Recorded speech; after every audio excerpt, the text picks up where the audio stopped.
Right. Hafid everybody, and welcome to the Guam Museum Theater. Let's make some noise for the amazing team here at the theater, please. What a beautiful venue. Beautiful space. Just right for learning and sharing, and that's exactly what we're here to do today. My name is Kyle Mandapad. I'm the Associate Director for Communications and Community Engagement here with the University of Guam Center for Island Sustainability and Sea Grant. Now today we're here facilitating this amazing opportunity and this community and public workshop on behalf of the Office of the Governor and Office of the Lieutenant Governor on one of the most heated topics in the sphere today. Of course, we'll be discussing deep sea mining. This is Our Ocean, Our Voice. Today's event is dedicated to learning, of course, as we will present several experts from the Pacific region who will discuss and present on deep sea mining in various different aspects. And from there, we'll host a comment workshop where everybody will be invited. If you've had questions about crafting your comment or even submitting your comment, we're going to get through all of that today with in-house support to help you get your comment up on the BOEM page, no matter what that comment may be. Again, today is about information. Today is about getting you some insight. And I know for a lot of our people, before this whole discussion started, what was a deep sea mining, right? True story. And so now we have the opportunity, like I said, to hear from some folks who will offer some perspective and some insight, and we'll be able to move forward that way. I hope you're enjoying this beautiful scenery. Let's make some noise for next stage for this beautiful side drops. We're in the ocean today. I wanted to make this as immersive as possible. I suggested putting fish under the chairs.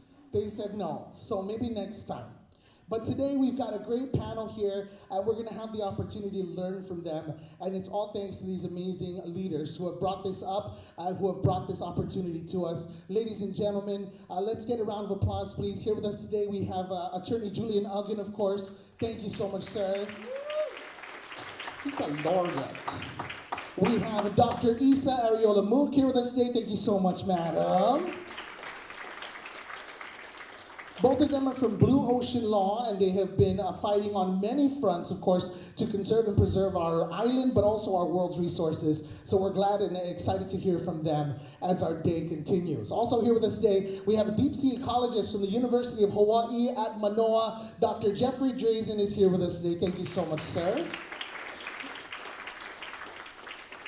And he had the longest ride, ladies and gentlemen, from the Marine and Mariana Trench National Monument. Dr. Sean McDuff joins us as well. Thank you, sir. Before we begin, I'd like to ask that we all rise and put ourselves into the intention, and we'll be led with a bendition, honoring our people and all that make up our culture. To lead us through this blessing, I'd like to welcome our very own Mr. Joseph Certeza. Buenas and Hafidito Ramzu, Mega Ma'asi for allowing me to fulfill this responsibility of honoring our space and our ancestors of this space. My name is Joseph Certeza, and with the Guam Green Growth as a project coordinator. In this chant that I'm going to sing, Tazanai Tamalan, which honors defunct Jeremy Cepeda, talks about an uncharted journey, which we've been charting. Even this whole sphere of deep sea mining is new, at least for us. So when I sing Tazanai Tamalan, the three verses really speaks to meeting together in many ways to protect our natural resources. And then the second verse really speaks to, we know through our island wisdoms that our natural world is interconnected with our capacity to live. Any harm triggering a chain reaction with which science proves, but we already know, and we can already predict. And the last speaks to this beautiful moment to recognize that as a unified Marianas, we are opposing this deep sea mining action and activities in our waters. And that's something kind of nuanced, at least not a nuance, but more so a moment to be proud of. And with that being said, I recite this chant.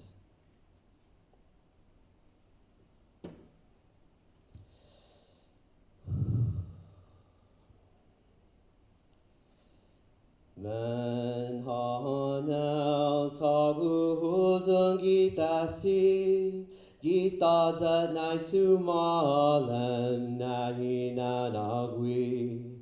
Man ha now tagu huzung gita si. Gita zat nai tu malan nahi na nagui. Godi tali zanfan godi binga. Oski azusi ha nui manatota. Ten guang isi ha ifina nenkat nota. Fan hokat ni zuk zan igi menta manha. Ta famani gi zantan famahasu. Na famatagnya hamzu afanyelu. Man ha now tagu huzung gita si. Gita za nai tu malan nahi na nagui. Man ha now tagu huzung gita si. Gita za nai tu malan nahi na nagui. Hoi hoi hoi ya. Megama Aziz Toda Hamzu.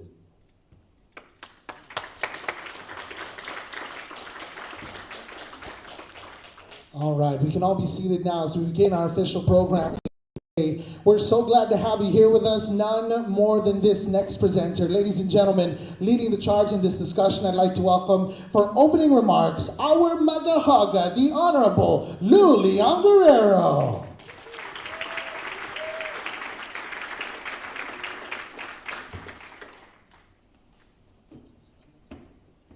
Sizuz Masi Kau Hafaday. Welcome to our off-island visitors to this very important forum that I think will help us and guide us in our positions, our fight, united in preventing deep sea mining in this part of the world. I also want to thank the presenters for taking the time to come over here and work with us. Of course, we all know Julian and Isa, thank you for coming. Also, Dr. Jeffrey Drayson, I didn't meet him face to face, but I met him first on a Zoom webinar that he did through the University of Hawaii. I was very impressed with his presentation. I was very impressed with his scientific data and information that bring him over here. And of course, Sean, thank you for also being able to come and share some of your expertise with us. I just want to say that this issue of deep sea mining came to my attention about a couple of years ago when we're trying to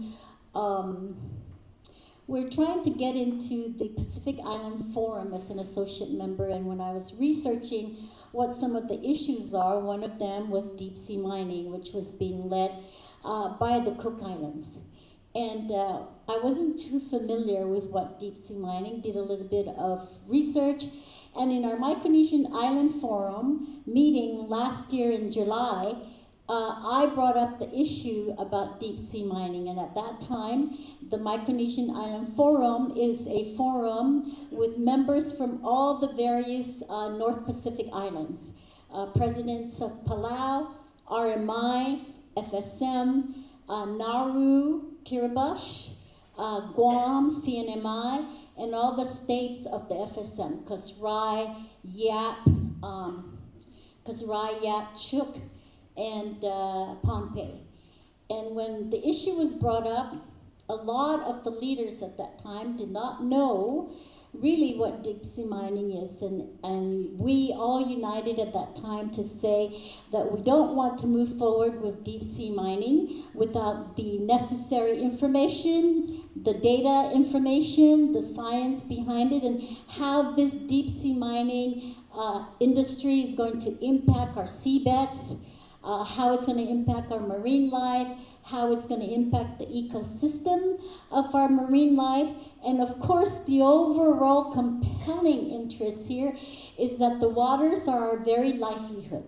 The waters provide us with the economy that we need. The waters provide us with the food sustenance and the food nutrition that we need. It provides us with not just economic livelihood, but daily livelihood in our daily lives. And we need to protect our waters, and we need to protect our marine lives over here. So fast forward moving, I was very surprised on November 12th when I read in the public media that CNMI is being asked to comment on a proposed RFI, request for information, that's being presented by BOEM, which is the Bureau of Ocean Energy something under the Department of Interior. And as a result of that, I was totally surprised. I called the governor of CNMI. He was not aware at all till I made him aware. And so these kinds of things is very, very scary for us, because things are moving without us being part of that at the table. And with us being the greatest impact, and we will have the burden of the negative consequences of seabed mining, that we're not asked to be at the table. That's very concerning, and we need to, as a group and as a united front, make that statement. And I'll tell you, we're not alone. American Samoa is united with us. CNMI is united with us. And of course, if you look at the South Pacific Islands, 40 countries there are against seabed mining, or they're asking for a pause, or they're asking for banning, till we get more information, until we know exactly what this does to our seabed and how we can either mitigate the risk or we just say, no, we don't want to do it. It's very key, really very key, that we are strong as a one voice. Because we here in Guam, we are not an island sovereign nation. We don't have control of our waters. We do not. Although they say we have the coastal, from the coast to 3 miles out on the EEZ zone, that's our control. I don't believe we do, because of the status that we are as a U.S. territory. And so that's why I'm very interested to learn from Julian, what are our legal options? What can we do legally to fight against this? What can we do, working with our federal partners to try and stop this? I'm very passionate about it, because I was just telling Dr. Drayson that, I look at this and I think, wow, if we don't do anything about this right now, we are going to look like the dinosaur age, right? Where when you look back about the dinosaurs and how the land is cracked, it's dry, there's no greenery at all. I see that as that's what's happening with our seabed, with the seabed mining. So really, as a group, as a community, as an island, a Pacific island, and as a region here, we must stand strongly together. And so, rest assured that we as leaders in this island have gotten together, made some strong statements, wrote letters to the federal government stating our position, together with the legislature, congressmen. We all signed a letter, along with the speaker, Frank Blas, my lieutenant governor, Josh Tenorio, Senator Tina Munya Barnes, who's the ranking member of the Democratic Party over at the Congress. We all stand very united as a Guam community against it. Governor Apatong, Governor Pula, and myself also stand very united. American Samoa is very concerned about their economy of the tuna industry.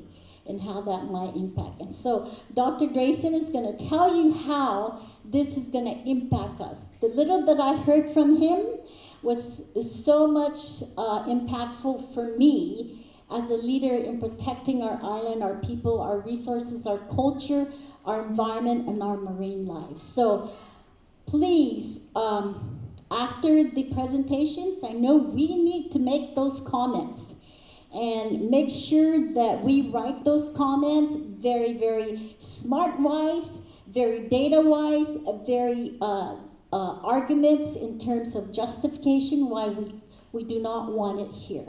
The more we do it, I think the stronger we'll be heard. And we just have to, go forward and hope that we are heard, and that through whatever legal means. I know Julian probably is going to talk about the international seabed from the United Nations that's also against seabed mining until we get more data, science, and information. So thank you for your presence here.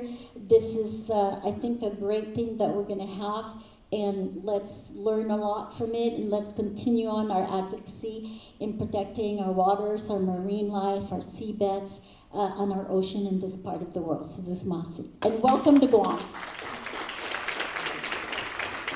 Thank you very much, ladies and gentlemen. Our Magahaga, the Honorable Lourdes Leon Herrero. Up next, we'd like to welcome, ladies and gentlemen, our Lieutenant Governor, the Honorable Joshua Tenorio. Thanks, Kyle. As I was thinking about what I was going to say, I was just thinking about maybe the first thing I wanted to share is, one person can make a difference. And I'll use Julian as an example. This lawyer from Guam, becoming a very focused expert in the international law realm, helped lead an international movement to hold many countries accountable for the damage that has been done because of global warming. And so you can see that in different spaces, we all can do something. I was just talking to Attorney Alicia Limtiaco, and she's on the board of governors for the American Bar Association, already using that network to educate and bring attention to this cause, and hopefully maybe educating and unleashing additional advocacy in those spaces.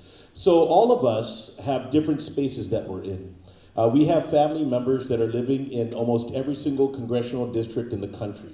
And what this movement is going to need is for all of us to take every single effort to try and bring attention to the cause, educate, but to also to push and to showcase why this matters. We all know that this is a bad thing. You can already have a sense of it. We are living in the deepest part of the world, a place that has been untouched for the most part, a place that is the center and origin of life for all of us. All of us have this stake, so it is a big threat to our existence, and that's how we have to look at it and also be very strategic. So having everybody come together to address different topics and to make sure that we utilize every single tool in our tool case and to create tools, I think is where we need to be. Our ocean is not for sale. And we have this responsibility, because we're living today in 2026, to fight, to do whatever we can to protect this for everybody after us. That's our responsibility as Chamorros and Guamanians and Pacific Islanders and people that actually care about what's happening. We're living in a very disruptive time.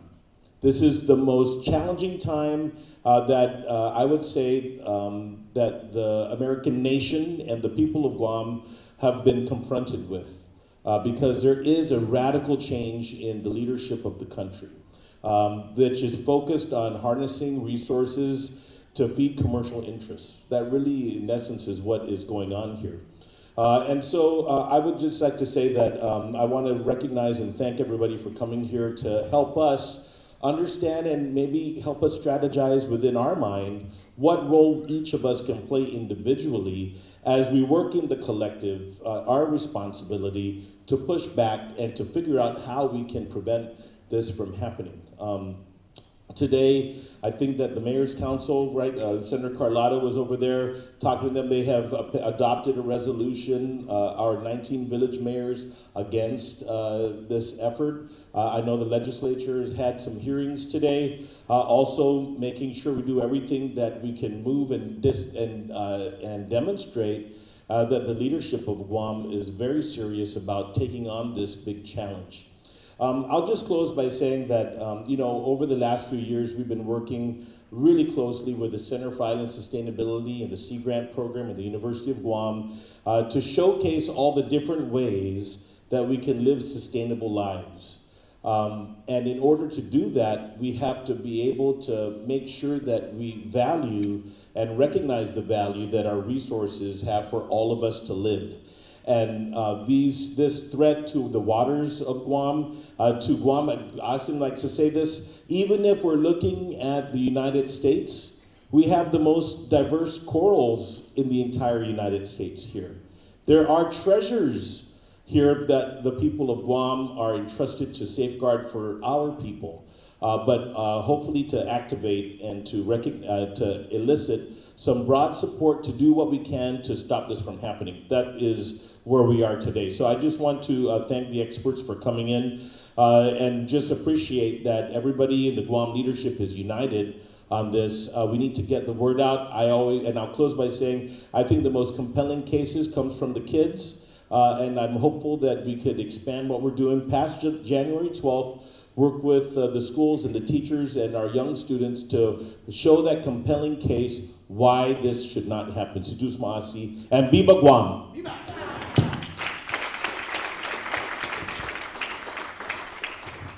Thank you very much, Lieutenant Governor. Now, as I mentioned earlier, we're about to begin with our educational phase, right? We're going to hear some great discussions, presentations, maybe going to provide you with some knowledge that you didn't have before you came in.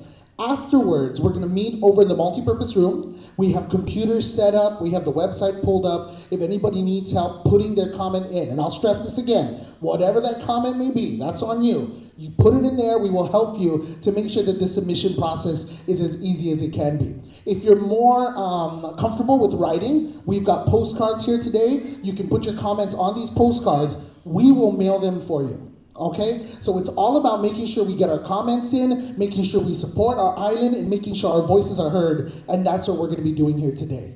Ladies and gentlemen, I'd like to introduce somebody now who's very familiar with that process. He'll introduce us to our first presenter. Please welcome our director at the University of Guam Center for Island Sustainability and Sea Grant, Dr. Austin Shelton.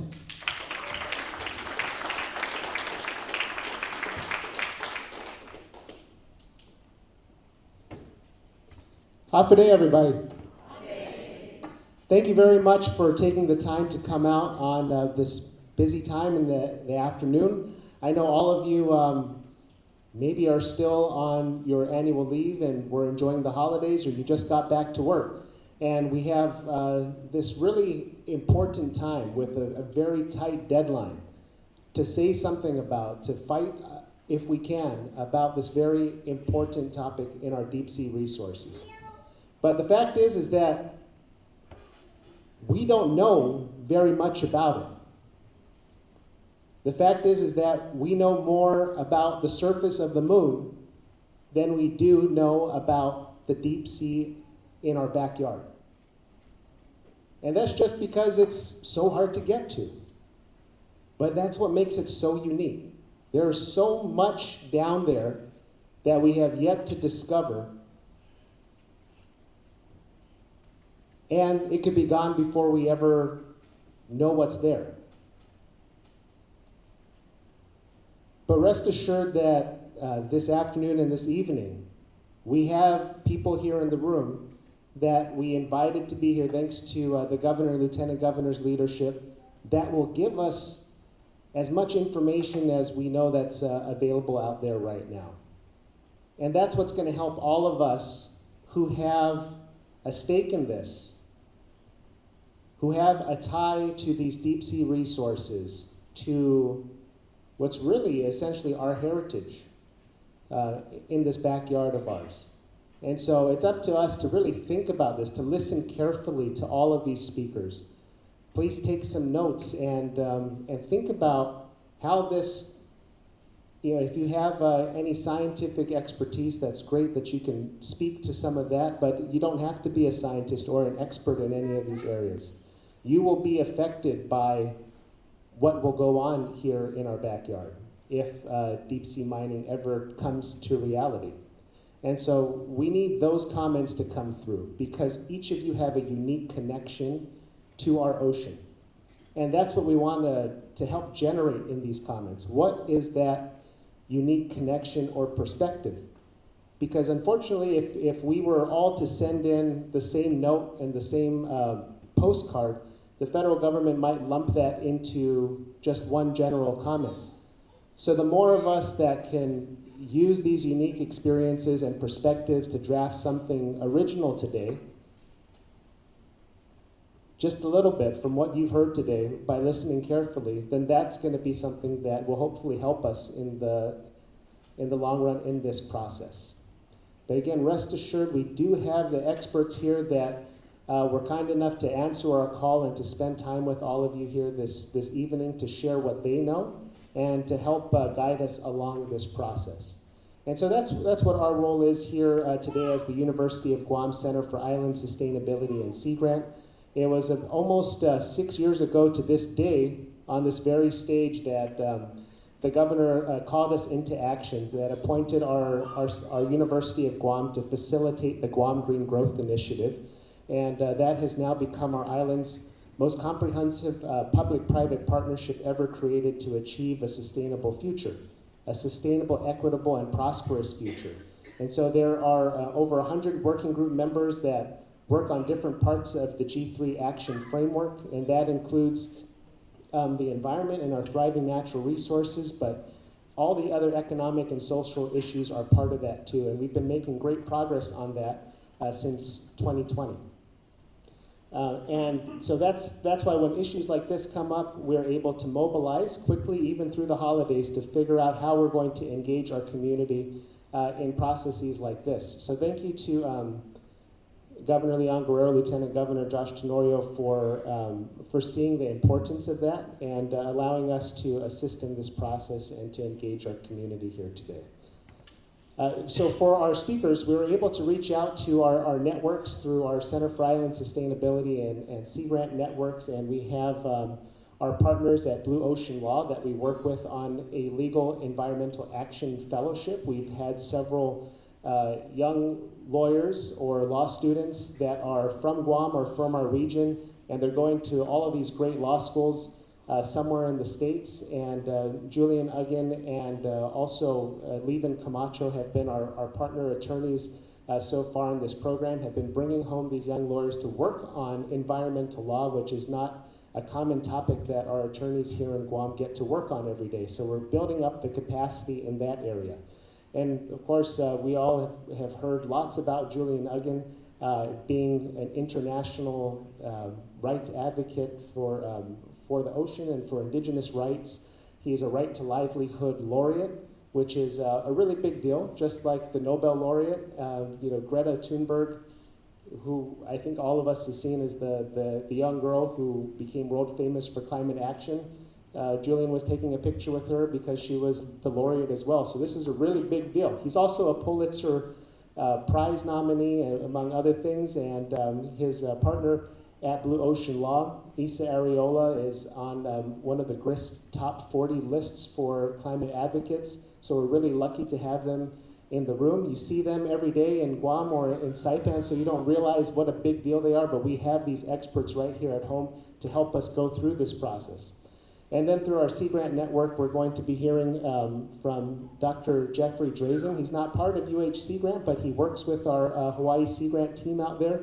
And he was kind enough to jump on a plane in the middle of his holidays and come out here and speak with us, being one of the foremost leaders in deep sea ecology in the Pacific. So if there's something to know about the deep sea, because there's been some sensor that went down there or a submersible that gathered some evidence or something floated to the surface, he's got that body of knowledge there in his head, and he's going to be helping us work through some of that.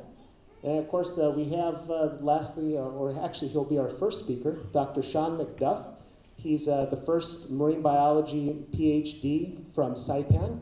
I just happened to know this because he was my lab mate when we both went to school at the University of Hawaii. Dr. McDuff has rose up in his career and now is the superintendent of the Mariana Trench National Monument. And he's also a member of our University of Guam Sea Grant Advisory Board. So we're lucky to have him. The thing is that he'll make very clear today is that the proposed action, thankfully, is not intended to happen in the monument space. But I really wanted him to come here to be able to tell us, well, what's going on down there in the water that is going to be in that vicinity. What does it look like down there, and how does the monument work, and what are the protections and the legal concerns around this area that we should be aware of? So without any further ado, we're going to get our speakers going up here, and don't forget to pay close attention as you can.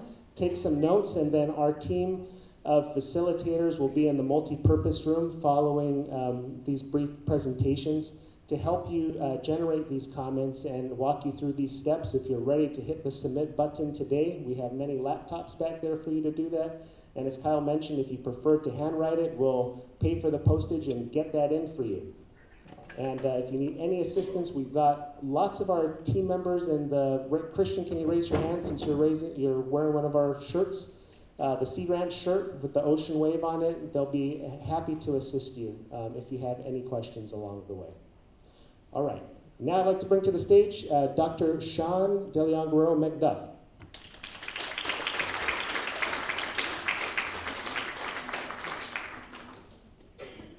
Thank you.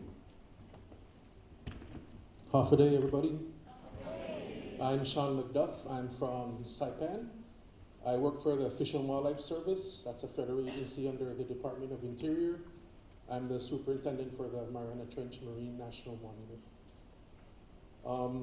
So I was asked today to come and talk about, well, I didn't get a lot of guidance, but I'm just going to talk about things that I understand. I'm going to leave all the impacts to Dr. Drazen. I'm going to talk about the monument, about some of our administrative things that happened. Then I'm going to talk about a unique experience that I was able to be a part of and show a lot of pictures. So there's going to be a lot of pictures of the areas in which the RFI area is. So I'll be sharing a lot of pictures and information. So this all started 2009 when President Bush created the monuments through proclamation. And he established the Mariana Trench, the Rose Atoll, and the Pacific Island Heritage Marine National Monument. So that all occurred in early 2009.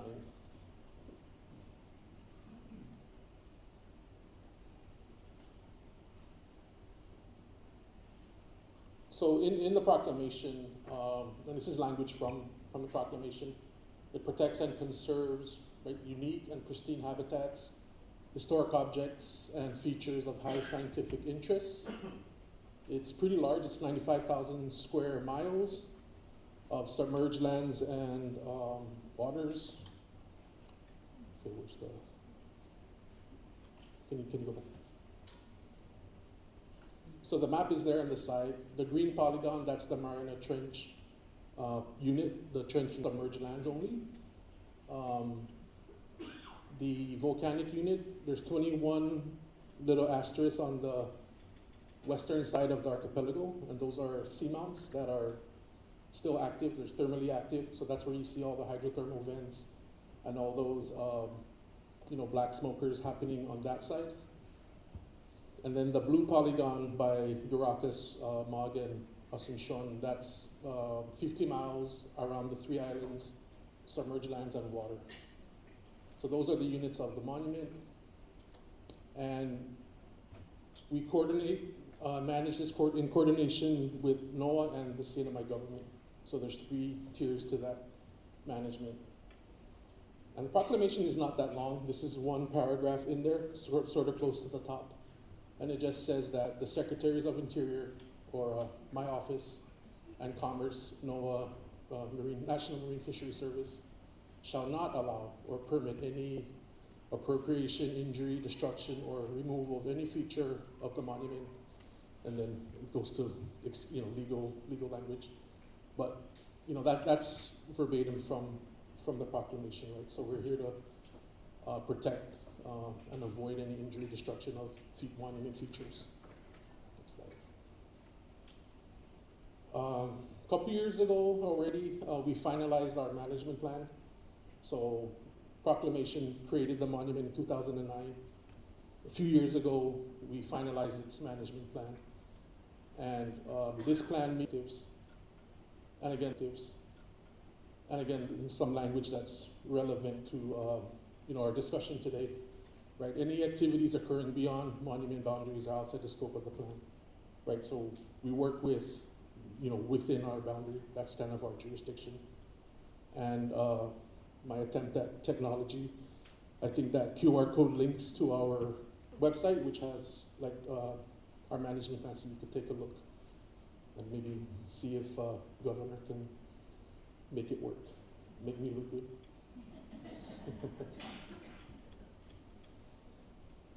Right on. This is the last slide with a lot of words on it, and these are high-level goals and objectives of our monument and how we manage. We want to conserve and protect ecosystems, all of them that occur within our boundaries. Our management plan is unique because we do consider and really try hard to think about traditional Carolinian, Refaluash, Chamorro cultures in our region. So we try and accommodate and consider those viewpoints and perspectives. We try and develop strong education and interpretation programs, right? I mean, we can't all go to the trench. I don't think anybody here, Dr. Jason, have you been to the bottom in a submarine? Okay, I haven't been to the bottom either. I've been on the top, looking from the top, but I haven't gone down. So, it's a hard place to go, right? Austin said that we know more about the moon. So, our job is to connect the stories that Dr. Drazen, when he goes out and does all these expeditions, right, we tell those stories on their behalf to our communities. We try and provide for opportunities for tourism, recreation, economic ventures, and recovery, and protect threatened and endangered species. So these are our high-level goals that are kind of connected throughout our management plan. Next slide. So I don't know how that image is coming out at you, but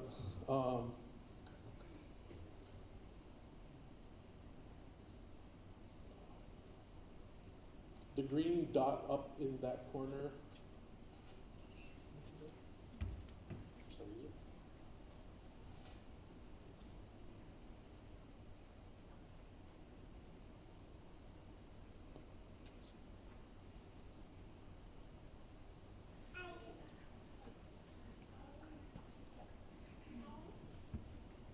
So this is the RFI area, right?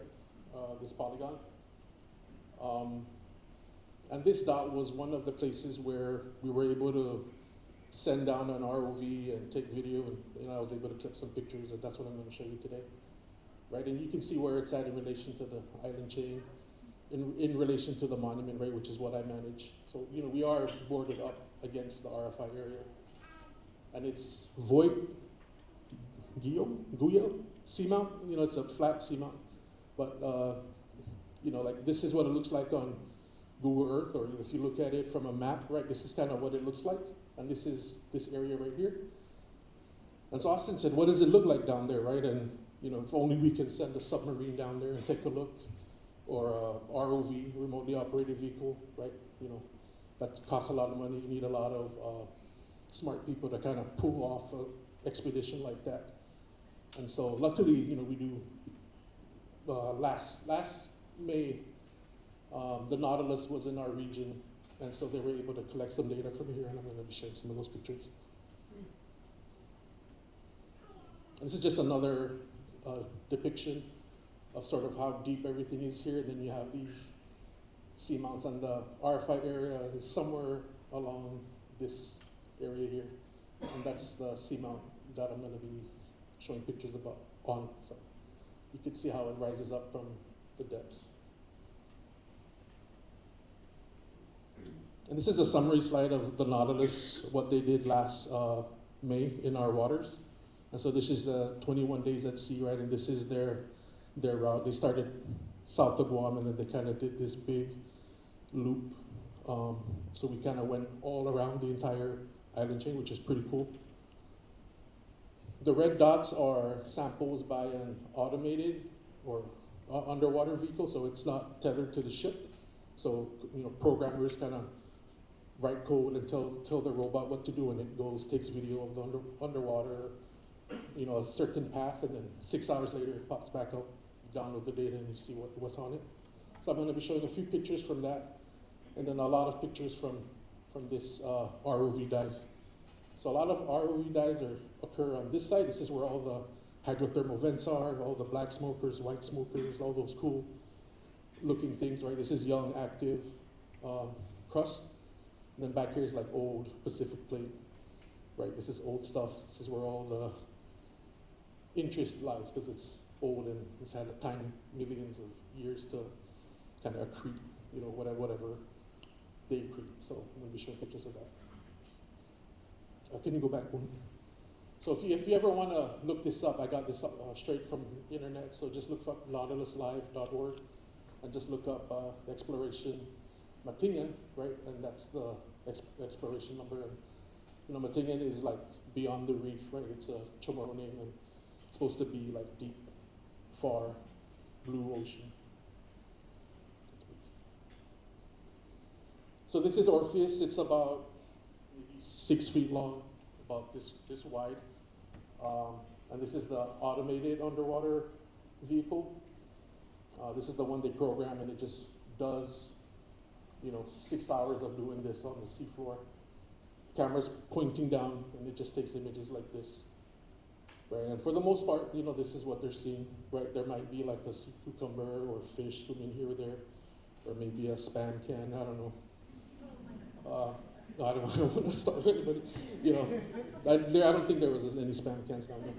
But then sometimes they might see this, right? So this is from that area, right? And these are of interest, right? These are things that they're, you know, kind of get interested in. And, you know, this was a separate company, so I didn't have access to all of the videos. So these are the only 2 pictures that I'm showing from, can you go back one? From the abyssal plain. And abyssal plain is like all the deep bottom, right? It's about 5,000 meters or like 15,000 feet deep. Right? So that's all the dark blue that you saw on the previous map. And so that's what it looks like down there. Just a lot of fine sediment. And then you might see some animals. I think this is a worm, and it just throws out its tentacles to kind of sweep whatever is close by. Next slide. One more. And so this again is that Voigt seamount, right? This is the little area that was explored. And so they send down a ROV. It's the size of like a Jeep Wrangler, I would say. It's that big. Takes about, they went down to 2,000 meters, so like 6,000 feet, right? It takes about maybe an hour and a half for that thing to make it all the way to the bottom. So you're looking at blue screen for like hour, 2 hours. It's like, oh, you know, it's not the most exciting thing, unless like a whale swims by or something. So, you know, the ROV is tethered to the ship, so there's not a lot of movement. This just shows the track of what the Hercules is the name of the ROV. So I kind of did this underwater, and altogether, maybe close to a mile. It was on the bottom for like 7 hours, just like, you know, moseying along and looking here. Hey, let's go there. Oh, what's that? Oh, you know, that's kind of like how. I mean, there are waypoints, so they kind of go follow where they want to go. But when they're going to those waypoints, they're kind of looking around whatever interests them.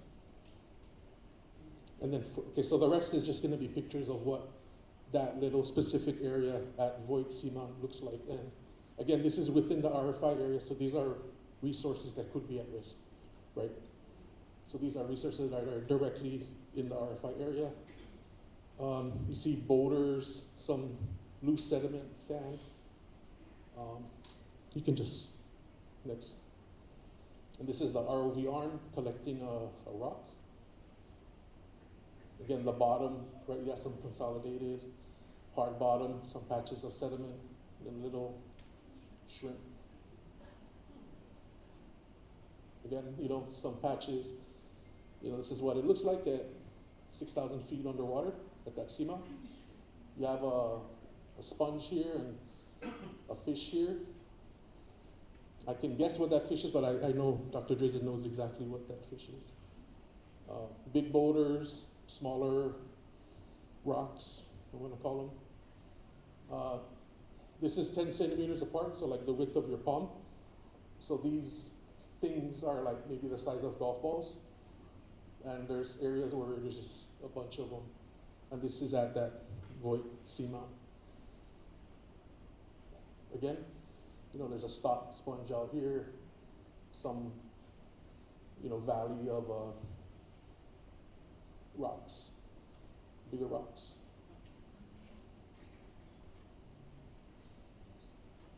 Right, so again, I'm just taking you through, trying to show as many pictures as I can. We have swimming. Anybody guess what this is? It's swimming something. You see it all the time here at the beach, on the reef. If you grew up here, you probably picked it up and threw it at your brother. Yeah. So this is balati or sea cucumber. And it kind of swims like that. I think that's it. And here's some interesting stocked sponges, organisms, some smiling looking thing, some hard, soft, hard corals, some other invertebrates. So there's life down there, like they're kind of here and there. We have another fish here, and I don't know, there's a line here, some rubble, and then some clear sand or sediment.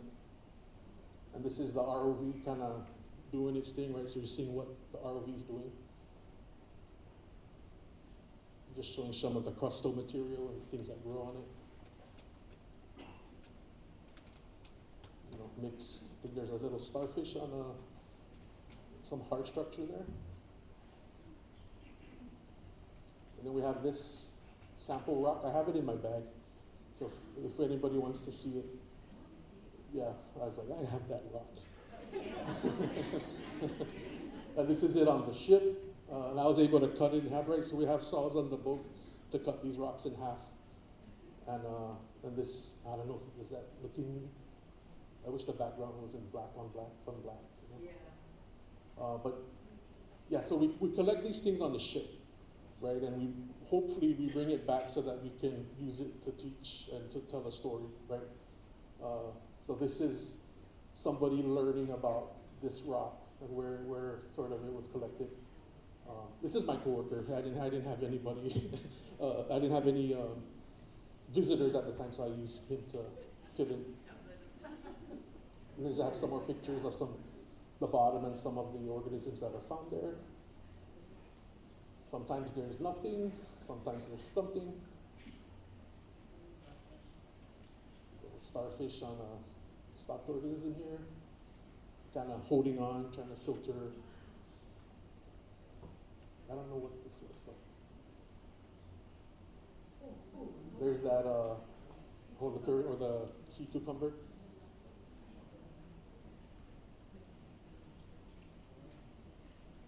Here's the same background we saw with the shrimp there and the glass sponge.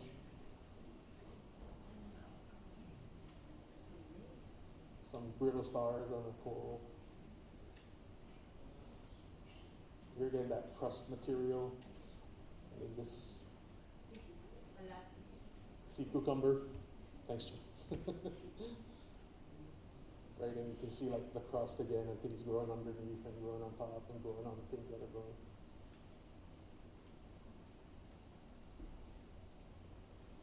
And then, like that's the bottom, right? And then, when the ROV is going up and down, you have a lot of blue water. And so these are some of the organisms that we saw or that were captured on video as it was going up or down. And this was about 1,000 meters, so it's still pretty deep, right? 3,000 feet. You got that one image of a jelly. Anyone know what fish this is? Dr. Drazen, don't answer. But when the ROV gets up to the top, it takes a while for them to kind of set up the crane to fish it out of the water to put it back on the ship. And so this is like right at the surface. So we saw what the bottom looks like, right, 6,000 feet deep. So if you go up all the way to the surface, these are the things that are swimming around, right? And that's, any guesses? Fish? Any fish, guys? This looks like a squid or a cuttlefish, but the one before is amberjack. So it's like, yeah. You can tell by the mascara stripe on its back. And that's it. That's not my picture. And I don't know where I'm gonna set up later on, but if anyone wants to come, take a look at the rock that I have. Come check it out. Thank you.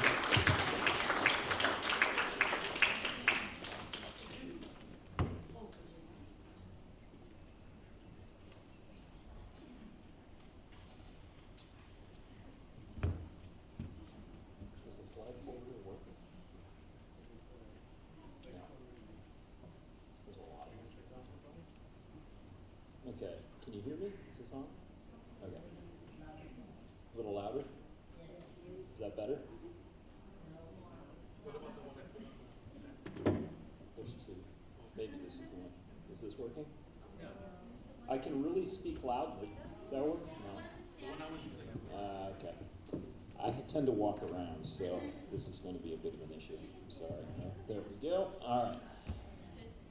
Well, I'd just like to start by thanking the governor and lieutenant governor for inviting me out here, and definitely thank Austin and all of his crew for hosting me. It's a real privilege to get to speak to you about the deep sea. This is a place that I've studied for several decades now and is a really amazing place. I've been working in sort of assessing environmental risks of deep sea mining for a little over a decade now. And I just wanted to share a bit with you about the process of deep sea mining and then subsequently what kinds of environmental risks can be posed by that activity.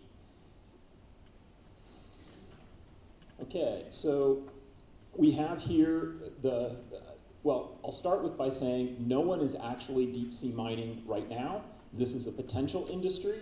There are companies that have invested in technology to actually test mine, but no one is actually harvesting minerals at this time. They're after three main deposit types. On the left are the hydrothermal vents that Dr. McDuff was just explaining to us that you can find to the west of these islands. And those superheated waters that come out of the seafloor release a lot of chemicals, and those build up over thousands of years into massive sulfide deposits. You can see a chunk of that in the manipulator arm right here, and those deposits include zinc, gold, silver, and some copper, and they're typically found at depths of 1,000 to 3,000 meters. In the middle, we have an underwater mountain, a seamount, and you can see the corals all over it. This is a shallower feature. The ones that are of interest in mining typically are 800 to 2,000 meters deep, and they're particularly interested in very old seamounts because the metals that come out of the water and precipitate and create crusts on the rocks of the mountain, you can see this black crust right here, that seamount crust takes millions of years to form, so they want really old seamounts. On the right, on the abyssal plains, which cover a large area of the world's oceans, but only in some portions of those abyssal plains in the world's oceans, you have these manganese nodules, and Dr. McDuff showed you some pictures of those nodules on the seafloor. They have the same kinds of metals that you would find in the seamount crust.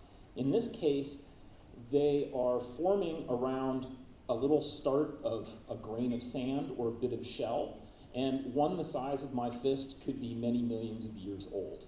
So they take very, very long time spans. These are very deep, 4,000 to 6,000 meters. The interest, go back one. Sorry, I know there's a lot of forwarding.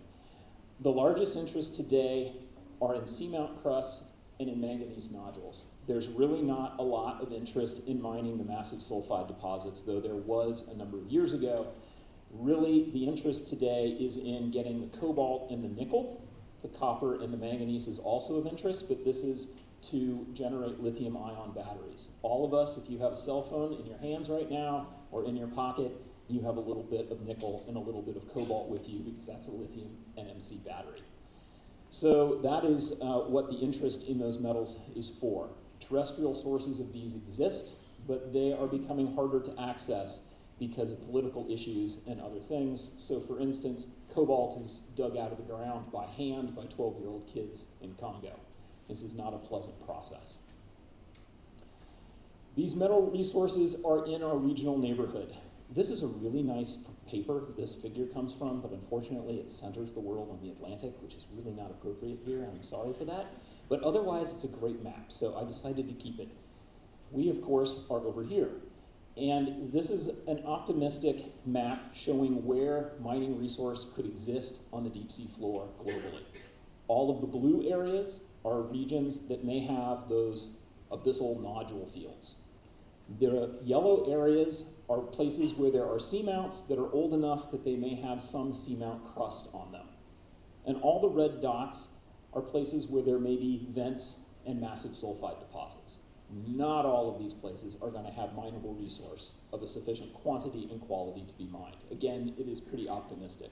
The two areas of big interest, right there, the prime crust zone, and it wraps right around here to the RFI area. That is the oldest oceanic plate on the planet. It's a couple 100 million years old, and so those seamounts probably have the thickest crust anywhere in the ocean. And so that's of big interest to commercial miners. The other area is the blue one over there, which is not in your region. It is between Hawaii and Central America. That is called the Clarion-Clipperton Zone, and it's a portion of abyssal seafloor that has a very high density of those manganese nodules with a very high ore grade. So there are prospective areas near the CNMI and Guam, and this map shows the Mariana Trench. So we would be down here, of course, and here is the Mariana Trench for reference, and everything outlined in black, those are high seas areas in which the International Seabed Authority has already given out exploration contracts to countries to explore for deep sea mineral resource. All of the red areas are exploration areas for nodules, and the yellow, they actually appear more orange on this computer for some reason, but these areas are seamounts that are being explored for those cobalt crusts. So if we just quickly take a look at the figure from the RFI, this zone right here is this patch right there. So you can understand why there is interest in this area. There is already international interest just outside the exclusive economic zone. So what does the mining equipment actually look like? These figures are showing up a little dark, and I apologize for that. They look a little different on my computer. But on the left, we have a couple of very large tractors that the Nautilus Minerals Company made for extracting massive sulfide deposits. These deposits are hundreds of meters thick, so they grind them out with these grinding heads right there. These are two people in fluorescent yellow safety jackets, just so you get an idea of scale. So if you've ever seen a pit mine on land, these instruments are every bit as big as the ones you would see on land. This vehicle on the right was made by the Japanese, and they used it to test mine on a seamount to the northeast of here in their exclusive economic zone in 2022. Next slide. So this is actually a video, Emily, if you could click on this. So now I want to show you a video that the Metals Company produced of their test of their nodule collector for the abyssal plains. It's a tank-treaded tractor. It is driven, it's lowered into the sea here, and it's driven remotely from the surface ship.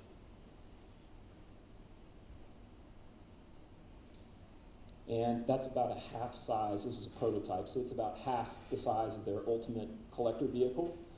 You can see these are from the computer screens on board the ship. These are vertical pipe sections that are connecting that vehicle to the surface ship. This is how the ore will be transported from the bottom to the surface. When it comes up, it has mud and seawater in it. It's spun out in that cyclone, and the ore is separated. And these are broken nodule pieces now. Nodules are not actually rocks, they're more like pumice, so they break as they come up in the pipes. And that is the most common proposed strategy for mining nodules. Okay, next slide. So there is another company called Impossible Metals, which is purporting to mine in a different way. This is a prototype vehicle. This is a diagram of it. It is autonomous. It's the size of a 20-foot shipping container, and it is deployed from a ship autonomously. There's no connection with a pipe like I showed you in the video before. Instead, at the bottom, this thing has AI, it drives across the seafloor, and it has little robotic arms. If you can play that video on the left, Emily. You can see these arms. This is a Harvard test. This has not been deployed all the way to abyssal depths. And it picks them up, puts them on that little plate, which then sucks them into a storage container in the top of this, right here. This has been tested in shallow water, and it has been apparently deployed to a depth of 1,000 or 1,500 meters. But this is a different approach to mining, one that has not yet been proven to be effective just yet, but it's in development. So what are the environmental risks of this activity? Go to the next slide. I'm going to start by talking about nodules, then I'm going to move to crust, and then I'm going to move to the water column. I'm going to treat each of these differently because they each have different circumstances and different risks. So here I'm going to talk just about what's going on down there, the collector vehicle, and that vehicle is going to remove the nodules which lie just on the seafloor. If you dig down, any nodules that get buried actually dissolve. So they're all right on top. And so the collector vehicle will remove those nodules about 5 centimeters or a couple inches of sediment in 5-meter swaths or bigger. And the next bullet point there. That removes the nodule habitat, which, as I'll show you, is important for a number of organisms. The vehicle will kill most of the infauna. Those are the animals living in the sediments. These are very big tractors, and the mud will either be ejected out the back or shot up to a surface ship. And the vehicles compact the sediments, so they alter the geochemistry of the seafloor. So they alter the habitat. We expect, based on economic models, that these miners will cover about 300 to 600 square kilometers in a year of strip mining. So over a 15-year time period, which is what the ISA issues as a contract, this is about 10,000 square kilometers. We don't know what NOAA or BOEM will do in terms of duration of contracts. The mining vehicles will be noisy, and they will increase the noise thresholds over, or the noise baseline over potentially large areas, and there's been some modeling of that. And there's been a lot of discussion of plumes, and at the legislative event earlier today, I heard people suggest that the plumes will move hundreds of miles. It's probably not that big. They will move, and they do expand the area of effect of mining. The plume on the bottom there, noting that this figure is for diagrammatic purposes and is not to scale, they will probably disperse something on the order of 10 kilometers horizontally from the mining site. So if we go to the next bullet point there, the importance of this is that even though an area doesn't get mined, it may get blanketed with mud that then sediments that falls out of the water column onto the animals. These abyssal ecosystems normally only receive something on the order of several millimeters to maybe a centimeter of mud falling down on them in 1,000 years. So if a couple of millimeters falls on them within a few days, it's going to smother them. The point is, this expands the area of influence of these plumes. And if you go to the next bullet point there, we do know now, because we've studied this in some of the mining tests, the plumes here do contain toxic metals. And if we go to the next slide, I'm sorry, this kind of got cut off in the bottom. It is possible that with the collector plumes, the area of impact over 15 years goes up to about 50,000 square kilometers, which is the size of the country of Costa Rica. That's for one mining operator. So the scale of this is potentially very large with nodule mining. Next slide, please. So what are the potential environmental risks? There is a biodiversity risk. As you saw from Dr. McDuff's imagery, there are lots of amazing creatures that live in the deep sea. it is a low abundance system. You didn't see hundreds of animals in the pictures that were just shown, but there were many odd organisms you probably haven't seen before. There is a very unique biodiversity at these depths, and that diversity is extremely high.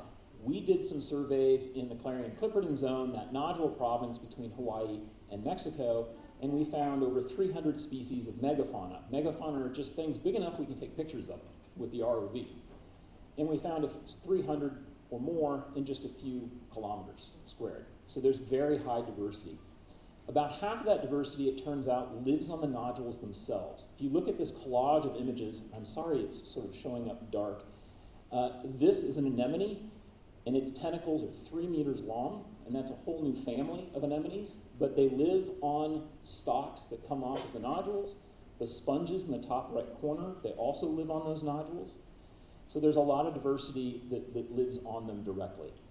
Some of these animals have very widespread ranges. Some of the abyssal fish that you have here in Guam, you can find off California. But there's also a number of animals that we've only ever seen once. Some of those animals probably have very small ranges, even though our sampling is poor. Anything with a small range is at a bigger risk of going extinct if mining is to occur, because mining's aerial extent is very large.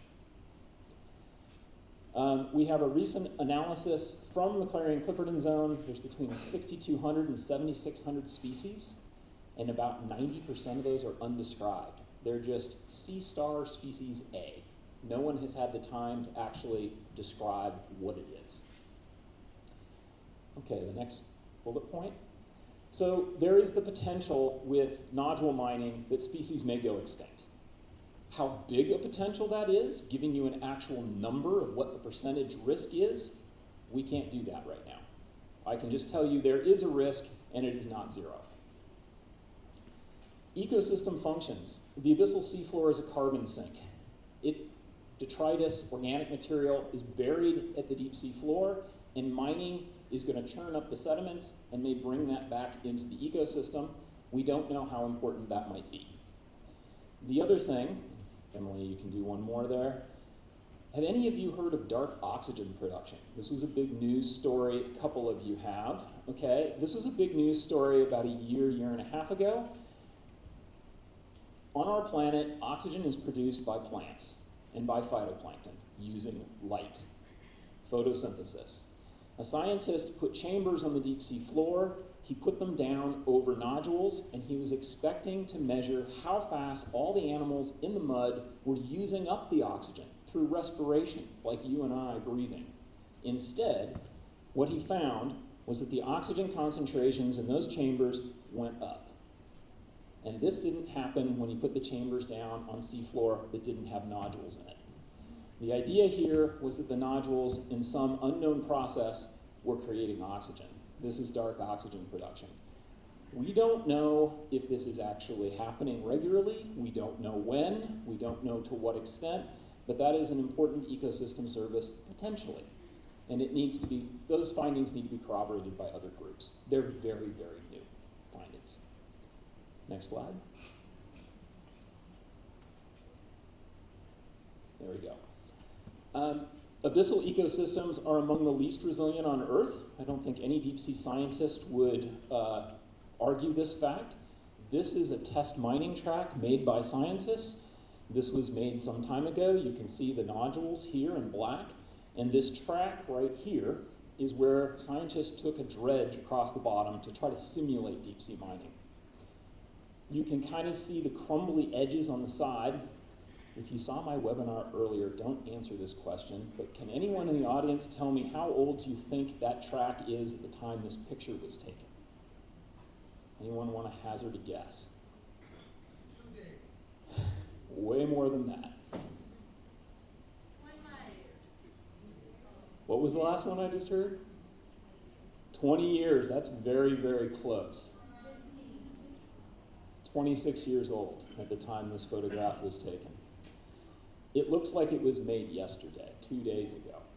But this is a very low energy system. There are not fast currents and tides to erase these kinds of features. The animal densities are low, so they're not crawling around erasing these tracks from the bottom.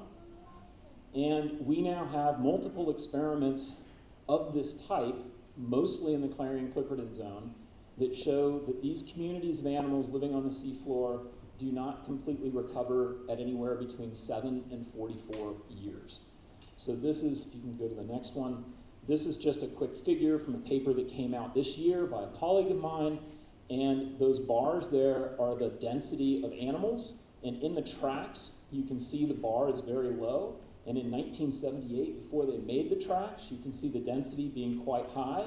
The control, which was measured just a couple years ago, is still really high, but in the track, 44 years later, the density of those animals has not come back. So this is not a system that has high resiliency. Interestingly, the animals living in the mud, in those, unfortunately, that study is not that track, I'm sorry, they're a little bit different. But the small animals that live in the mud, a bunch of those did come back. It was the bigger things that didn't. So this is what we mean by incomplete recovery. Some components of the community do come back after mining. It takes a long time, but some don't. We think, based on all of these studies that we've done, that it will take these communities 100+ years. And I want to sort of emphasize to you that for the animals that live directly on the nodules themselves, they will never come back because the nodules take millions of years to form, and that is an evolutionary timescale. The importance of me bringing this up in the context of the EEZ here is that you need to think about whole system impacts. Areas that are first mined in your exclusive economic zone will not have recovered by the time the last areas mined will get mined. It's not like a patchwork in forestry where you log a hillside, and as it's grown back partway, you log another portion of the hillside and you move on. The area that you first started with won't have recovered by the time you're done mining the whole area. That's what the science suggests. So for cobalt crusts, which is circled here on this diagram, this is actually grinding the crust off of the rock on the underwater mountain. They'll do that to a depth of 5 or 10 centimeters. They're going to target mostly flat top seamounts because it's a whole lot easier to run a tractor on a flat top feature than a really steep one.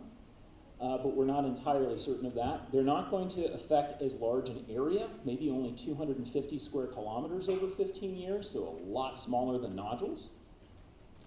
And if you can forward to the next one, there will be sediment plumes, as I described for the nodule situation. The particles are going to be coarser. Noise impacts are still possible. Go to the next one there. And I want to emphasize that it's really interesting in your region because we find nodules distributed up the sides of the seamounts. So you actually have places where there's both crusts and seamounts in the same place. And that's not true in many other areas of the world, so far as we are aware. So what are the environmental risks from that crust mining? We only have one seamount disturbance study. I shared with you that there were many on the abyssal plains for the nodules, but in the seamount case, we only have one. They made very small tracks over an area about 2 or 3 times the size of this room, and there were some animals alive in between the treads of the tractor when they were done. It was really small scale. What they did find, though, after they came back 13 months later, is that the abundance of mobile animals had been reduced. It was as if all the things that could move got out of town because of the disturbance. And they didn't come back for a while. But that's all the information we have. It's pretty scant. We do know that there are other kinds of impacts on seamounts. Shallower seamounts often get fished with trawls, and that's been very damaging. And there have been a number of studies that have looked at the recovery of those seamount communities after fishing has stopped. And it typically takes 20 to 60 years to start to see recovery in those systems after fishing stops. So it's not unreasonable to expect similar timeframes for mining. It's a long time. There are big biodiversity risks in the case of crust mining on the seafloor. Seamount systems are both high abundance, as this image will show you. That is the top of a seamount in the Western Pacific, and they're also very high diversity. Amazing coral and sponge gardens, just incredible places. The diversity is regionally endemic, so the animals that you would see on seamounts in your EEZ are not going to be the same as you would see in Japan or in Hawaii, for instance. And many of these corals and sponges are thousands of years old. There's one sponge that has been estimated to be 8,000 years old. It's incredible. The pace of life is very slow in the deep sea. In terms of ecosystem services and risks there, fisheries are frequently found at the tops of seamounts, particularly seamounts that are shallower than about 1,500 meters. And the picture in the bottom right just shows some trawl ropes from an abandoned net on a seamount in Hawaii. So how do we protect these ecosystems, these seafloor ecosystems? I can give you some ideas from what the International Seabed Authority has done for the high seas. These are just ideas. One is that the International Seabed Authority mandates ecological study and what's called the generation of baselines. Baselines is getting a really good picture of what the ecosystem looks like before you mine. Because then when you start, you can actually figure out what the mining has done to that system. You know what the natural variability is like, so when things depart from what you expect, you can assume that's probably mining. So there is some legal requirement, as I am told from this 1980 NOAA law about mining, and for BOEM, I'm not sure what the regulations are. I'm not a legal expert, but we have some coming up next. The other thing that the ISA has done is that for a region, they created a whole lot of no mining zones. They're all the green boxes. This is the Clarion-Clipperton zone. The mining areas are in blue and in beige, and the green boxes are no mining. Scientists actually looked at these. You'll notice they're all on the periphery of the mining areas. That's because the mining areas got created first, and then the no mining zones got pushed to the outside. And we visited a couple of them. That one on the top left, it doesn't have any nodules in it. So a bunch of scientists got together, we put together all of our information, we showed the ISA this, and they created the red boxes in 2022. And so those we know do contain nodule habitat and hopefully are representative of the whole area. So, okay. I'm going to speed up just a little bit here and talk about midwater impacts. So basically the whole top portion of this figure that I've been illustrating with over these slides. So there's going to be noise generated from those mining impacts, and then as you can see in the middle here, there's this big plume. We call that the dewatering plume or the midwater plume. Basically, when the ore is brought to the surface ship, it has unwanted materials that have to be discharged back into the ocean. And that is going to contain dissolved metals and sediments, and it will be something along the lines of 50,000 cubic meters a day. This is for nodule mining. To give you an idea of what that big number means, 50,000 cubic meters, a 20-foot shipping container holds about 50 cubic meters. So it's about 1,000 shipping containers of muddy seawater a day discharged into the water. That plume is not to scale. It will extend horizontally tens of kilometers, more than the collector plume on the seafloor. We think maybe 40 to 50 kilometers. But it's going to be shaped like a pancake. It's going to be flat. It's only a couple hundred meters thick. The important part, though, is that it is in a flowing midwater environment. So water that is affected by the plume is drifting away from the point where it was created, and everything is diffusing back to background conditions. But new water that's coming in with the current is now being exposed to that plume. We think that somewhere, this is based on modeling, that 3,000 to 15,000 cubic kilometers per year will be exposed to these conditions. Again, another big number. What does that mean? Well, first of all, we think sort of the middle of these estimates, it's a big range, is something like 5,000 or 6,000 cubic kilometers. The volume of Lake Superior is 12,000 cubic kilometers. So this is about half the volume of Lake Superior by one mining operator per year. So it's very large volumes that could be affected. One of the important components to midwater ecosystem impacts is this is our link to fisheries. So this is a food web diagram. Here are all of the big top predators we like to eat, marlin and mahi-mahi, which stay shallow, and swordfish, and opah, which dive to great depths over 1,000 meters to feed. And this is our food web right here with the lowest trophic levels, the primary producers, the phytoplankton on the left, and shallow water on top and deep water on the bottom. And in the open ocean, there's no place to hide. So the plankton and all the small fishes and squids, during the day, they inhabit the depths. And then when the sun goes down and they can stay hidden, they rise up to the surface. This is the single largest migration of animals on the planet. It happens every day. And the importance is that it's connecting us to these seafood species, and that these animals' movements, they feed in the surface, and then they go to depth and they're breathing out CO2. They're carbon transporters. And this is a really important component of the carbon cycle. So these are links between us and deep water ecosystems. So this will become important in just a moment as I talk about the environmental risks. Go to the next slide. We only have one midwater disturbance study. It created a plume for less than 36 hours. This is definitely the frontier of where our understanding and mining effects exists. There are almost no study of midwater effects. The biodiversity risks are unknown. A lot of the animals in the midwater, they're in a flowing environment. They have big ranges, way bigger than those in the seafloor. I don't think species in the water column are likely to go extinct from mining. I don't know that for certain, but I think the probability is low. It doesn't mean that animals in the midwater are found all over the ocean. In our studies in the Clarion-Clipperton Zone, we found half the species only exist in the eastern tropical Pacific. So, they have ranges, but those ranges can be half the size of the continental United States, for instance. They're big. In terms of ecosystem services, tuna fisheries intersect with high sea mining areas, and I'm sure there are tuna fisheries that are probably occurring in the EEZ here. And food web disruption from mining plumes is likely.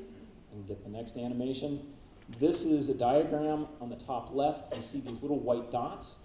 Those are detritus. That is zooplankton poop, cast off bits of mucus, things like that. And in the very deep midwater, where there is no primary production from the sun, the plankton feed on this detritus. It's the main food source.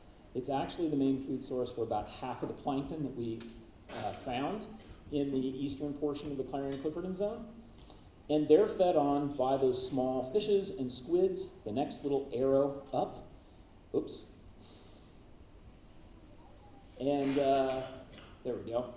And about half of those micronecton feed on those zooplankton. If you discharge a bunch of particles, as you can see in the black cloud, into this dilutes their food supply. They now have to sift through non-nutritious mud to find the detritus they want to eat. They're going to starve. And this is going to have food web consequences that propagate up to higher trophic levels.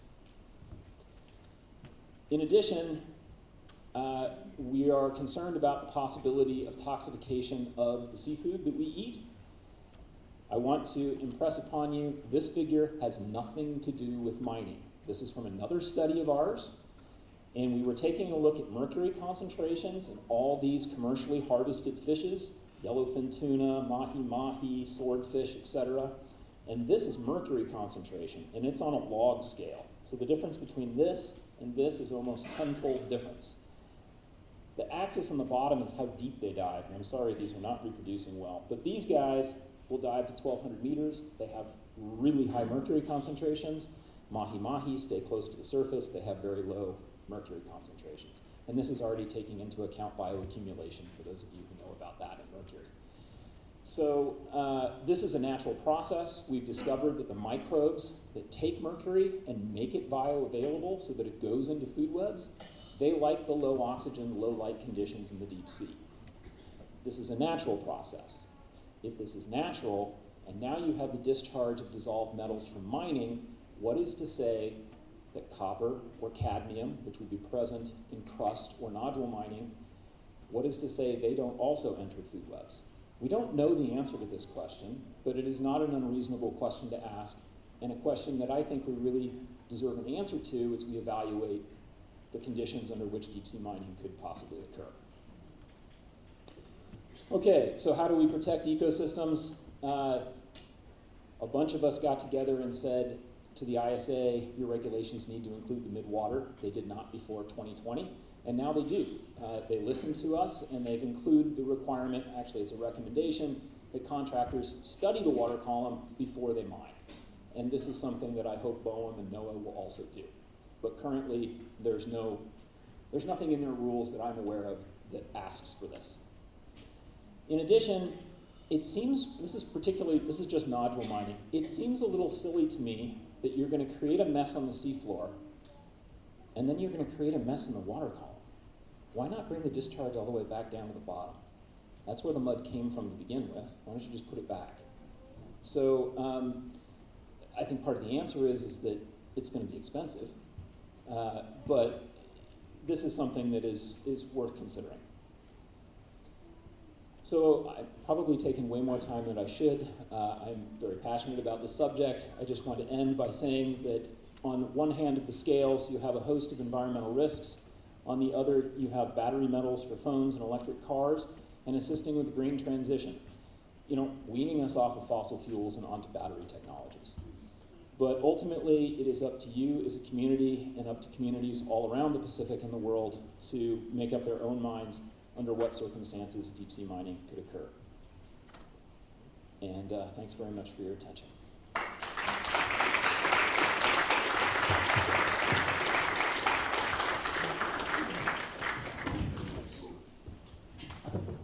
Good gracious. Let's get a round of applause one more time, please, for Dr. Drazen. What an eye-opener. I looked around the room and I saw a lot of thought bubbles popped up there. Thank you for that. An amazing opportunity, I promised you, and again, proving it. One more time, ladies and gentlemen, a round of applause, please, for Dr. Drazen. We're so glad and grateful for you to come this way and share with us all of your knowledge. We're going to move into our final presentation before we get down to our comment writing workshop. Again, we're so glad to have this amazing team standing by, ready to answer questions. They will have that opportunity in the multi-purpose room following our presentations here in the main theater. I'm going to introduce first, ladies and gentlemen, our moderator for this next fireside chat. Please welcome back Dr. Austin Shelton.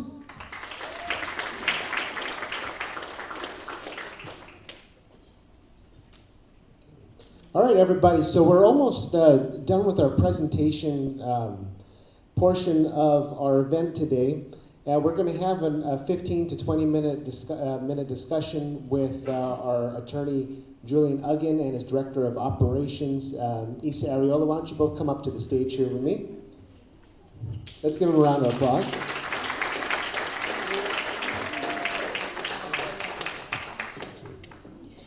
All right, so I was telling you a little bit earlier that they're both very famous locally, of course, nationally, internationally, for the amazing work that they do. And this is really a rare thing that we see here in Guam or the region. I mean, there's not much environmental legal work or human rights work that happens in Guam or the region, but for some reason, when Julian started his law practice, I mean, he started making an impact globally. He's on CNN and other international news networks doing amazing things. So why don't you first tell us, Julian, a little bit about Blue Ocean Law, how you started that, and then why the deep sea issues became important to you. Thanks so much. It's really great to be here with you all. Blue Ocean Law formally was started about, can you hear me? Formally, we opened the firm up in 2014, so just over a decade now.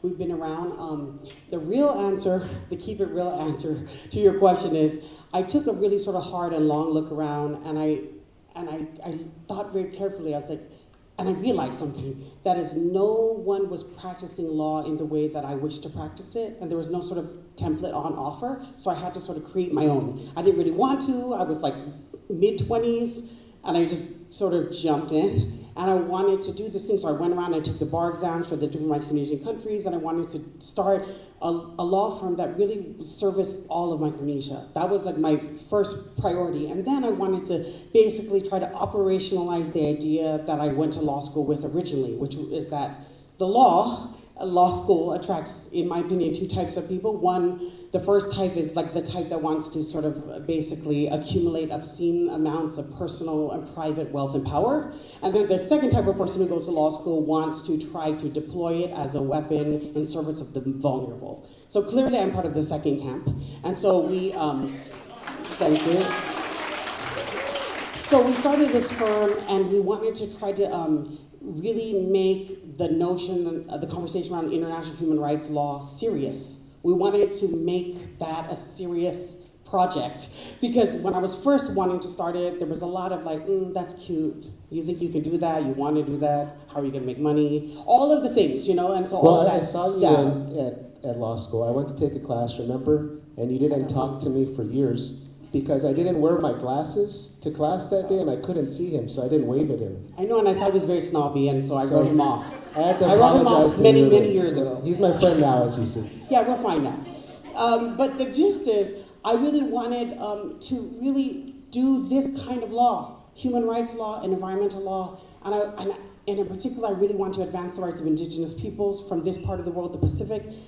That's how we started the firm, and so we kept going, you know? And so I'm just lucky and grateful that for the stamina I had originally, because I almost closed about half a dozen times because it was too hard. And it was a vision in some ways that just other people in the beginning, it was hard to sell it, like to really articulate the vision I had for a firm that really was operating from a different kind of methodology, and that's a methodology of solidarity and how to use the law in a coordinated, systematic fashion to advance all of our rights and interests. And so that's what we were trying to do, and that's why we entered deep sea mining. That's why we started working on deep sea mining.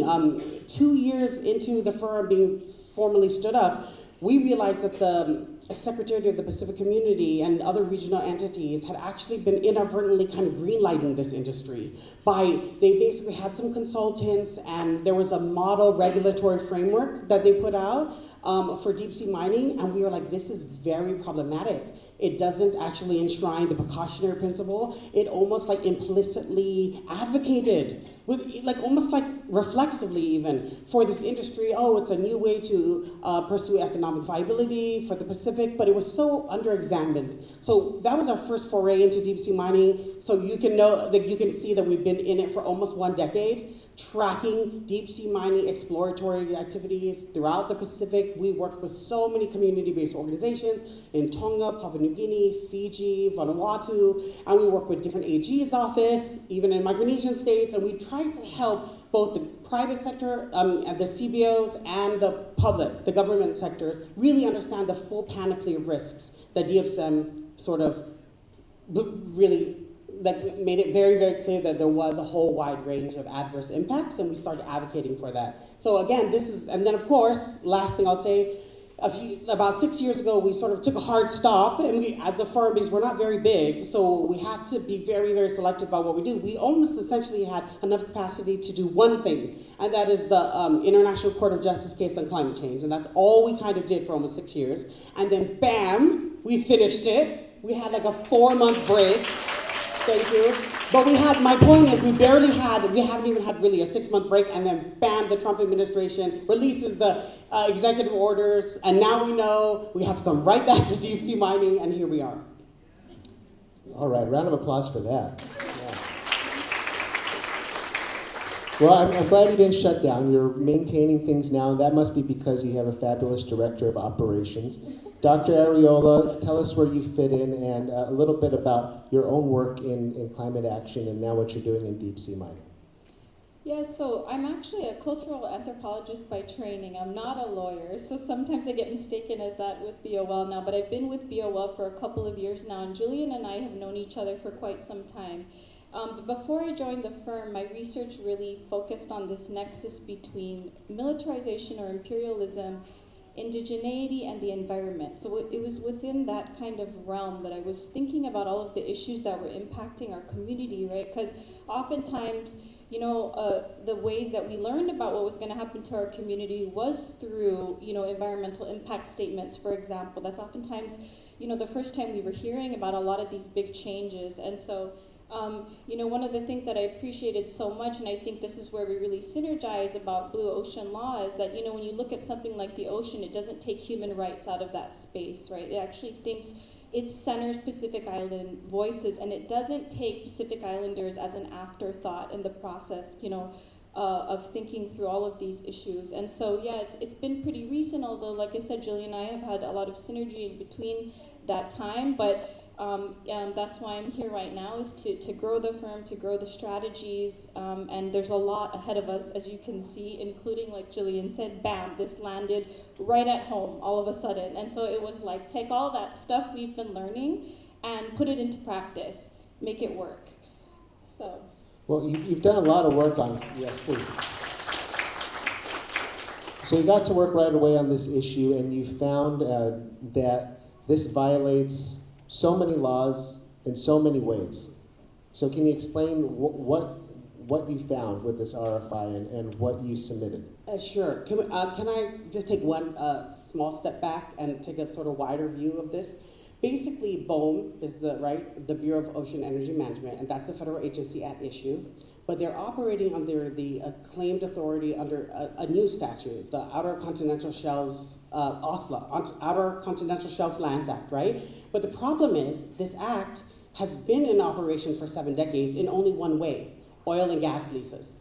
That's a problem because they're basically wholesale cutting and pasting this entire legal framework and regulatory framework and then applying it to a frontier activity, to deep seabed mineral activity and exploitation. That is crazy in and of itself because you don't, and you should know, as from a legal perspective, even the plain language, there's a bunch of plain language arguments that our firm, together with other allies like Earth Justice, which is based in San Francisco but also Hawaii, where basically we believe that BOEM is actually acting ultra-virus, meaning beyond the scope of its statutorily assigned duties, because it is basically reinterpreting its own enabling legislation in new ways and actually trying to, in our opinion, short circuit many of the sort of processes by preliminarily making decisions and announcements like, oh, we believe maybe NEPA, which is a separate federal law, the National Environmental Policy Act, really doesn't apply in such a robust way. Maybe we have the pure discretion to decide how and when it does apply. So it's already incredibly, wildly problematic that they're basically taking this oil and gas law and now applying it to a brand new type of industry to exploit a brand new type of resource, which are mineral resources.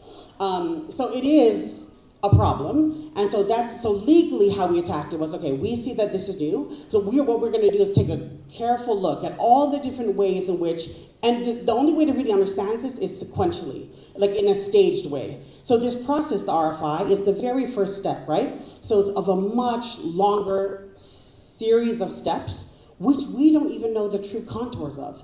And we don't know it because it hasn't been applied to seabed mineral resources ever in its 70 years of being around. So it's going to be a little bit of plain language interpretation, a little bit of maverick, rogue, going it crazy. We're expecting all kinds of like wild interpretations from the federal government about how announcing all of its power, and we're going to try to check them every step of the way. So that's something that we have to be doing. So we're kind of like hyper vigilant now about like listening very carefully to every single thing the agency says, so that we can make sure that we are trying to force compliance with all the other procedural safeguards that other federal statutes, even outside of OSLA, provide, such as a robust environmental impacts studies required under NEPA before any mineral lease sale. So it's a multi-stage process. We're on top of it together with other allies like Earth Justice. I say them because they're working with several Guam-based and CNMI-based, community-based organizations, NGOs to really also, we're already anticipating that there's going to be all kinds of challenges.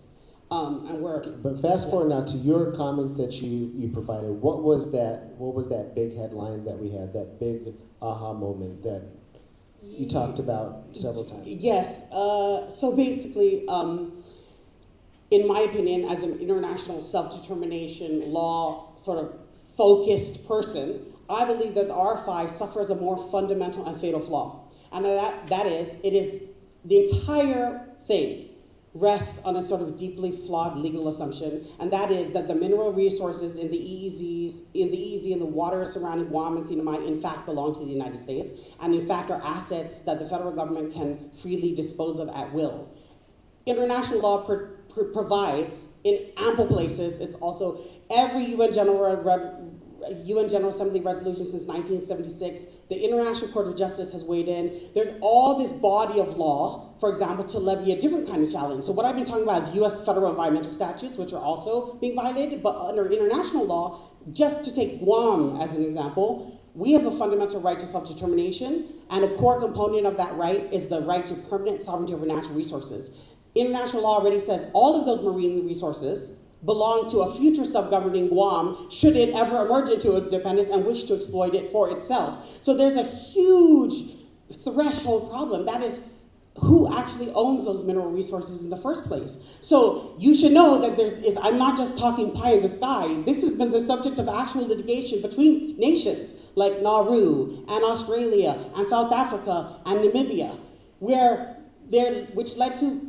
judgments upwards of $157 million because administering power wrongly exploited the resources of a non-self-governing territory. So this is real, and one thing that we are doing at the firm is we are trying to encourage our community to take up space, to say enough, no, for the following reasons. And one of them is that there's a whole right to self-determination that's being actively and blatantly violated, and no one's saying anything about it. And that's separate and apart from the legal defects under each and every federal environmental statute. Perfect. So we're not all legal experts in the room. So how do you, Issa, perhaps you can suggest where should we focus on in these common areas? What are some of your recommendations on how the community can participate with their comments? There's a lot of things I want to kind of jump on with Julian's comment before I begin, though, and that is the connection between Guam and CNMI. So, you might have your own questions, right? But the fact that this RFI specifically is just addressing the CNMI is very interesting, right? And again, they cannot, in doing this, in releasing this RFI, we have to remember that the covenant, it still holds so much weight, right? They can't ignore, BOEM can't just ignore the covenant, right? And the inalienable rights that we have as Northern Marianas descent to land. The other comment that I wanted to make was, this really is, and in our comment, we want to say, like, this is a very, very decisive moment. If American Samoa, was any kind of precursor to what we're seeing here, that step from 1 to 2 was relatively frictionless. And in fact, the company that's looking at the CNMI is what triggered the doubling of the area of identification that was then being looked at, right? So this is, it's a hopeful thing that I'm hearing people say that we all kind of need to be on the same page, but there's already this kind of fiction that's separating us jurisdictionally, CNMI and Guam, and so we're really trying to take a much more whole of archipelago look at what's actually happening, The other thing is that this is, did anybody notice when they read the RFI what executive order was being mentioned in there? Do you remember the name of it? So it was Trump's executive order, which was unleashing America's offshore critical minerals and resources, right? So I think one way to really be involved and to think about this executive order, and the reason why it's so important is because you can look at that EO as like a mandate for what the United States is trying to do right now, right? They don't want to rely on other countries, so they need to go and look for these other places, and guess what we are? We're kind of like one of those roadmaps for making that mandate happen. Right, so that's one of those things in this RFI, this request for information, and so that's one of the ways that you can kind of look at it and be involved in your commenting, right, as you respond. Yeah, and now to just drill down on what really matters right in this moment, comments. So our hope, and that's why we want to participate too, is to really to concretely encourage every single person to submit a comment to BOEM right now before the deadline closes. And I'll just quickly, because some people have been asking, well, I'm not an expert, or I'm not a lawyer, or I'm not a marine biologist or a scientist, what can I offer? You absolutely need to comment for so many reasons, including legal ones and standing and the fact that we preserved your arguments on the record. So I want to just break down the most obvious point, and that is every single person has a stake in sort of the outcome. You don't need to think about this as some future tense thing that's going to happen ultimately worry about it later when the lease sale gets approved by BOEM. No, we need to worry right now, and every single person can and should make a comment. Whether you go to the beach, whether you care about sea turtles, and all the other species that are going to be smothered or affected by the sediment plumes we're talking about, or the noise pollution and the light pollution and all the other things Dr. Drazen and others have recounted in great detail. So if you care about whales, Like, for example, if you live in Saipan and you actually enjoy seeing from the coasts of Saipan that school, you know, the humpback whales that have a humpback whale nursery right off the coast, and you care about that and you enjoy and you take your children to see that, that is something that's going to be in danger because of this thing. And even if it's not with 100% scientific certainty, it's enough that you preserve that legal argument now. So if you care about whales and dolphins and fish and sea turtles and if you enjoy going to the beach, recreationally, if you are a fisherman, if you rely on the healthiness and the cleanliness of your coastal waters to even, for example, to be able to fish and feed your families with that fish, all of these things are absolutely connected in a sort of irrefutable way. And that means the door is wide open for you to comment and to articulate how it affects you. One more specific piece of advice I would like to offer is try to be as exceedingly concrete as you can when you describe how you will be harmed.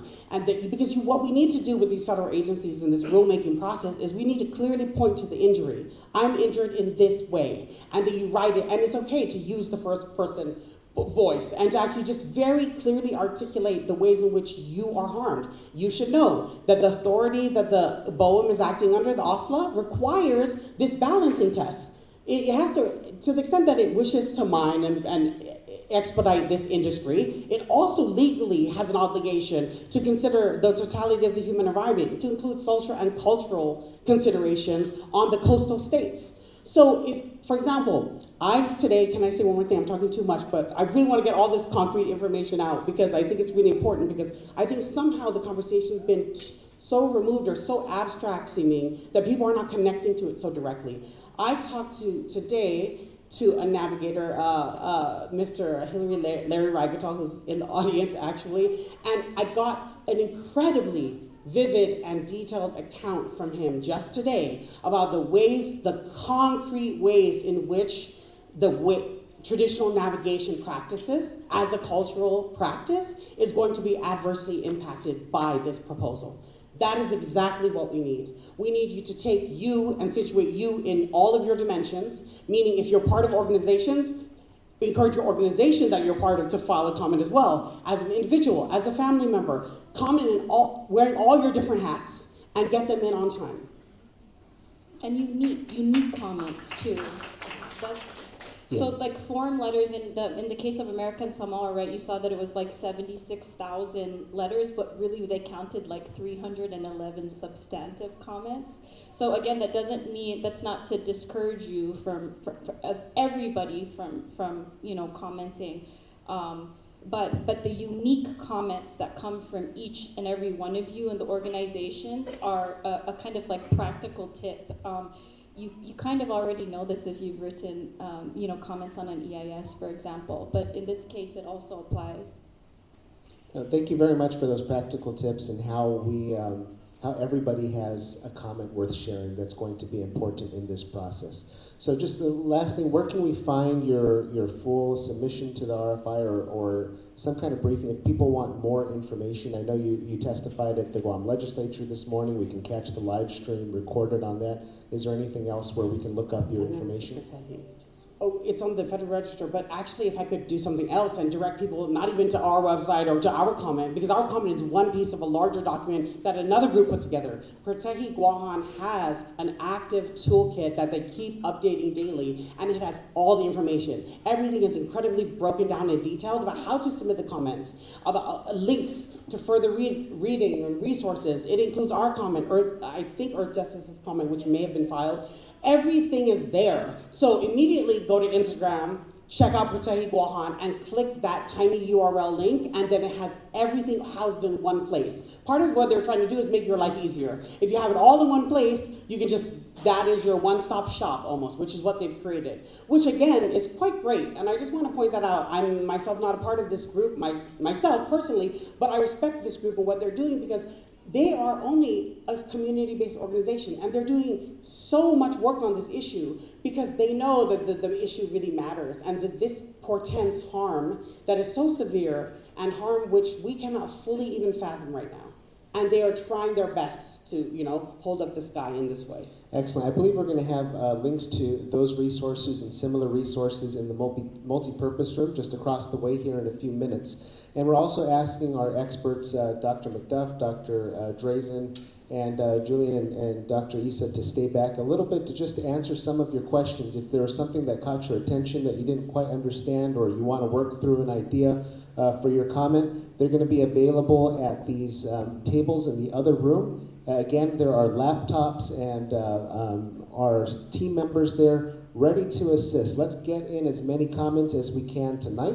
We're going to make it as easy as possible for you, walk you through that process. And as you heard from our expert speakers here, there is a difference to be made with your voices and all of your unique perspectives this evening. So let's give our panelists a round of applause. Thank you to Julian and Issa.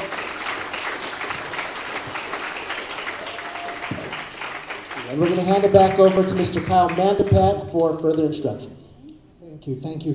Ladies and gentlemen, one more time, a round of applause, please, for our panelists. Dr. Shelton. Let's also get a round of applause for Dr. Drazen and Dr. McDuff as well. Thank you guys so much. All right, so here we go. We promised you info and we promised you opportunity, right? That's what we're here for. We're going into the opportunity phase next. As Dr. Shelton mentioned, across the way in the main museum building, we have the multi-purpose room filled out, smells beautiful in there. We got some chicken outside if you need some to get creative. And then we have got the laptops set up, but also postcards. Now, I will tell you right now, I don't know if you've been following the mailing system and all of those updates they've been making. These comment cards must be postmarked by the deadline, okay? And that is January 12th. Thank you. January 12th. The difference is the post office will not postmark upon acceptance. They will postmark upon processing. So if you go in on January 12th, there's no guarantee your postcard or your letter will be postmarked on that day. So what we're offering today is for you to fill out the postcard or give us your letter, whatever the case is. We will mail it and guarantee that it gets postmarked, because I'm going to send somebody down there to sit outside like it's Black Friday at Home Depot. And we're going to make sure that these things are postmarked and our voices are heard. Okay, so again, that's all available for you in the multi-purpose room. We're so glad that we're able to come together tonight. One more time, please, a round of applause for all of our speakers. Thank you to our governor and our lieutenant governor for making this happen. Thank you to our family here at the Guam Museum for all the amazing support. Ladies and gentlemen, this presentation was just the beginning. Again, I welcome you to the multi-purpose room. Next, it's time for your voice to be heard. Thank you.